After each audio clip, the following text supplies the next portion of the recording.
But first, I want to take a quick moment and just pay tribute. I want to remember George Floyd and the movement that his death and the whole tragic situation that happened with him has led to. So we're going to start there and remember George Floyd. Now, if you recall, this happened some time ago. It's taken a little bit of time for all of this to get organized, and the funeral just happened very recently. Let's see, it happened yesterday, in fact, at the Fountain Praise Church in Southwest Houston on Tuesday, June 9th, 2020. Over 2,500 people in attendance, which is an amazing turnout.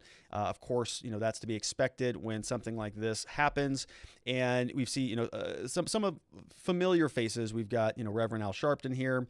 We've got a lot of the photographs over here. We've got a, beautiful coffin and a good group of men who are carrying him into, his ceremony and ultimately to his final resting place.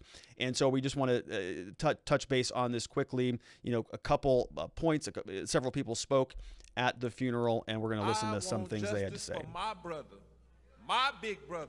Well, I think I messed up the audio there. 1 second.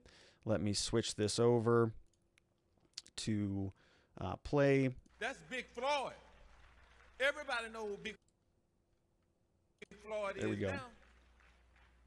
Third Ward, CUNY Homes. That's where we was born at, but we're going to be remembered. Everybody going to remember him around the world. He's going to change the world. That's George Floyd's brother, Philonise, I think is how you say his name, Philonise Floyd. He is, saying that Floyd is going to change the world, and I absolutely agree with him on that. This has been something that I don't think the world has seen before in terms of unity with relation to criminal justice reform. It's just been something that has been on the forefront of a lot of people's minds for a very long time, and now it is becoming, sort of a reality. People are really considering some drastic changes that would have otherwise been not even possible to even discuss, which is a very good thing. Now, we also have George Floyd's niece, Brooke Williams. She comes out. She's got, she's upset. She's very upset. She got some powerful testimony. Let's listen in. First off, I want to say, hello, my name is Brooke Williams, George Floyd's niece, and I can breathe. Long as I'm breathing, justice will be served for Perry. First off, I want to thank all of you for coming out to support George Perry Floyd. My uncle was a father, brother, uncle, and a cousin to many. Spiritually grounded, an activist, he always moved people with his words. Their officer showed no remorse while watching my uncle's soul leave his body. He begged and pleaded many times just for you to get up, but you just pushed harder. Why must this system be corrupt and broken? Laws were already put in place for the African-American system to fail. And these laws need to be changed. No more hate crimes, please. Someone said, make America great again. But when has America ever been great?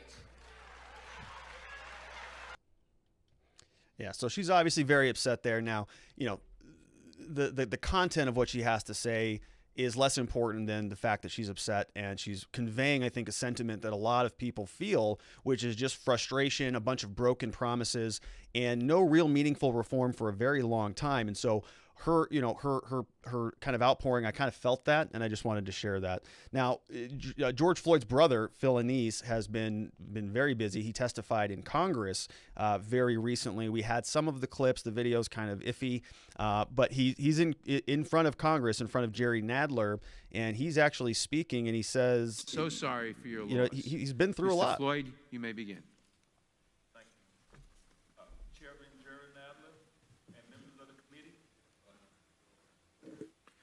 Chairman Gerald Nadler and members of the committee, thank you for the invitation here today to talk about my big brother. Yeah, so the video's a little bit choppy. The world knows him as George, but I called him Perry. Yesterday, we laid him to rest. It was the hardest thing I ever had to do. I'm the big brother now. So it's my job to comfort my brothers and my sisters, Perry's kids, and everyone who loved him. And that's a lot of people.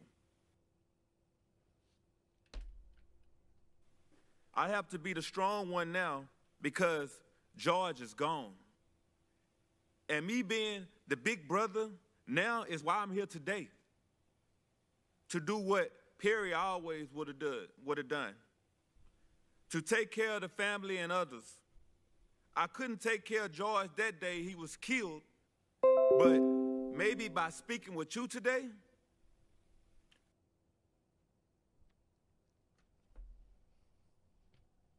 yeah, so I'm not sure what happened with the video there.